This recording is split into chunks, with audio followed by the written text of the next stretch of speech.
السلام عليكم ورحمة الله وبركاته. Refit 2019 2D plan filadan ay halkan inoo taala oo aan ku diyaarinay Refit 2019 waxay ka kooban yahay 6 qol iyo 4 suuli 6 qol isugu jira qolkii gabdhaha oo suuligiisa u goonida leh laba waxa weeye qolo kale hurda ah qolkii martida qolkii fadhiga iyo qolkii master roomka wuxuu leeyahay 3 barando tan oo ah waxa weeye front porch-ga intii guriga laga galayay tan kale oo waxa weeye ku jeeda ama looga gudbay isagana loo marayo qolka fadhiga albaab dibad baxa leh iyo halkan qolka martida ah lagu talagalay si ay suuligan u isticmaalaan fadhigana albaabka uga isticmaalaan halkan barandada kale saddexaad iyadana waxa weeyaan waxay u goon tahay dumarka waxay ku taala xagga dambe ee kitchen-ka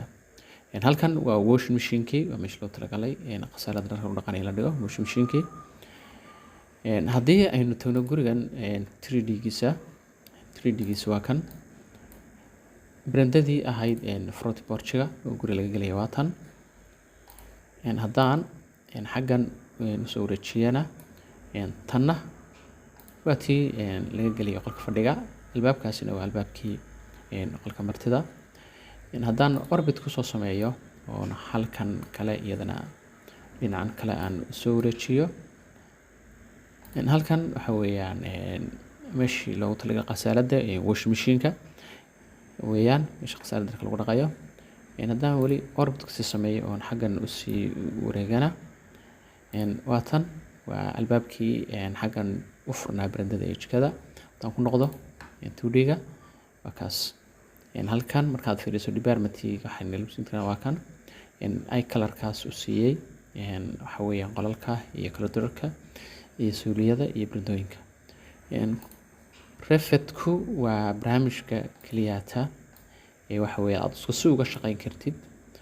waxa weeyaan 2D-giisa iyo 3D-giisa labadaba halkan waxa saaran roofka saaran waxa weeye table baa saaran akaas